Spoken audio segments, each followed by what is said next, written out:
पहलगाम दहशतवादी हल्ल्यानंतर भारतीय सैन्यानं पाकिस्तान आणि पीओकेमधील दहशतवाद्यांच्या अड्ड्यांवर हल्ला केला आहे. भारतीय लष्करानं 9 दहशतवाद्यांच्या अड्ड्यांवर हल्ला केला आहे. या ऑपरेशनला लष्करानं ऑपरेशन सिंदूर असं नाव दिलं आहे. संरक्षण मंत्रालयानं जारी केलेल्या निवेदनात म्हटलं आहे की काही काळापूर्वी भारतीय सशस्त्र दलांनी ऑपरेशन सिंदूर सुरू केलं आहे, ज्यामध्ये पाकिस्तान आणि पाकव्याप्त जम्मू आणि काश्मीरमधील दहशतवादी पायाभूत सुविधांना लक्ष्य केलं गेलं आहे, जिथून भारताविरुद्ध दहशतवादी हल्ले आखले आणि निर्देशित केले जात होते.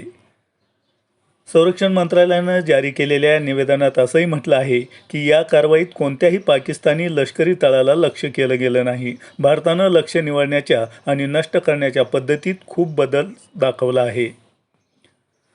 पहलगाम येथे झालेल्या क्रूर दहशतवादी हल्ल्यात 25 भारतीय आणि एका नेपाळी नागरिकाचा मृत्यू झाल्यानंतर ही पावलं उचलण्यात आली आहेत. भारतानं हे दहशतवादी तळे उद्ध्वस्त केले आहेत. बहावलपूर आंतरराष्ट्रीय सीमेपासून जवळपास 100 किलोमीटर अंतरावरील हे ठिकाण असून तिथे जैश ए मोहम्मदचं मुख्यालय होतं, जे भारतीय सैन्यानं उद्ध्वस्त केलं आहे. मुरीदके हे दहशतवादी ठिकाण बॉर्डरपासून 30 किलोमीटर अंतरावर होतं. तिथे लष्कर ए तोयबाचं सेंटर होतं, जे 26/11 या मुंबई हल्ल्याशी जोडलं होतं. गुलपूर हे दहशतवादी ठिकाण LOCपासून जवळजवळ 35 किलोमीटर अंतरावर होतं. लष्कर कॅम्प सवाई पीओकेच्या तंगाधार सेक्टरच्या 30 किलोमीटर अंतरावर हे ठिकाण होतं. बिलाल कॅम्प जैश ए मोहम्मदचं लॉन्च पॅच आहे. हे ठिकाण दहशतवाद्यांना सीमेपलीकडे पाठवण्यासाठी वापरलं जायचं.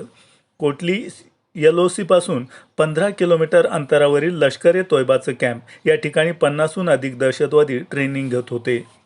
बर्नाला कॅम्प LOCपासून 10 किलोमीटर अंतरावर हे ठिकाण आहे.